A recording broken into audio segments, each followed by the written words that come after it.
Thanks. Move, buddy. Oh, yeah. I didn't even watch this difference.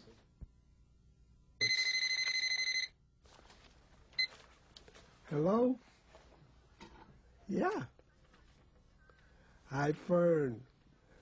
How are you going to go on giving when you no longer have the use of your voice? Are you coming? It's going to be an interesting challenge.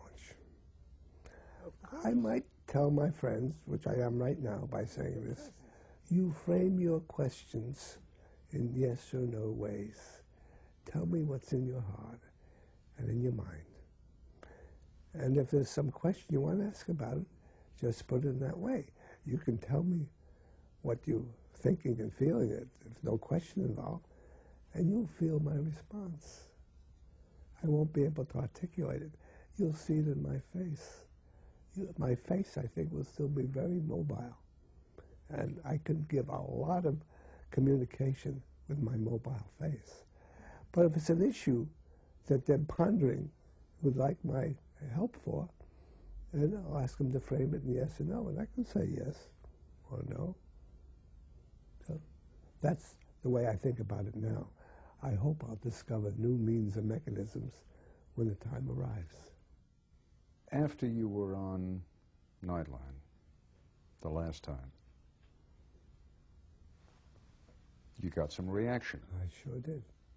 Tell me about it. Well, there were lots of letters. This is from a teacher in a small Pennsylvania town called Perkiomen Valley Middle School. And she has 4 girls and 5 boys, 10 to 13 years of age. Each of these kids lost a parent.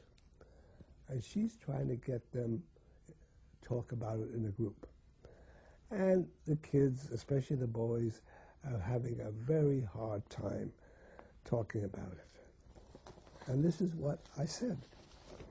Dear Barbara Cott, that's the teacher, I was moved by your letter, this is me writing, and feel that the work you are doing with the children who have lost a parent is very important. I also lost a parent at an early age. I lost my mother, and you see, I still can cry about it, at age 8. And it's quite a blow to me. I wish I had had a group like yours where I would have been able to talk about my sorrows and share, even though it might have been hard, to talk about my feelings. I would have joined your group because I was so lonely.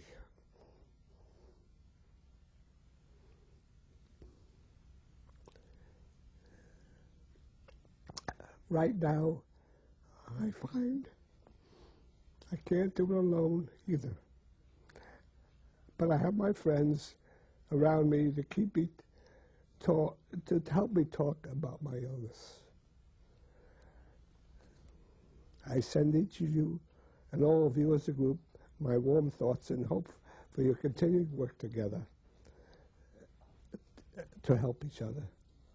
As I talk with my friends, I will think of you talking with yours. Warmly, Morrie. Morrie, that was 70 years ago that your mother died. And it still chokes you up.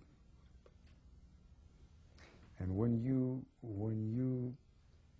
read your own words about how lonely you were back then, that's still a very real and present pain with you, isn't it?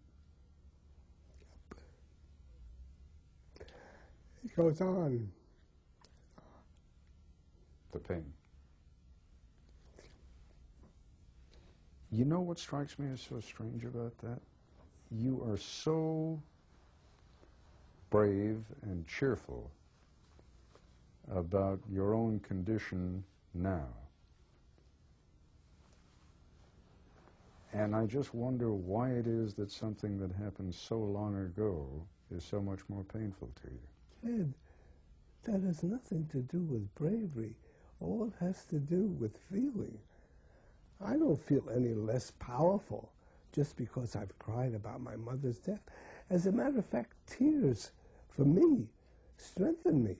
They don't weaken me. When I cry about a lot of things all at once, and it includes my own demise.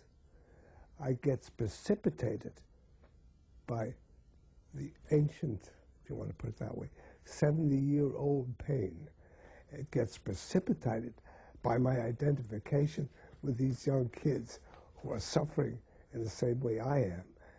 And sometimes, believe it or not, I cry for the pain of the world. Not often enough, I'm afraid, but there's a hell of a lot of pain in this world. Now it needs Saturday, Sunday, and Monday. Saturday, Sunday, Monday, Tuesday, Wednesday. So what do you think I'm going to find the next time I come to visit? Thursday. When are you going to call me next time?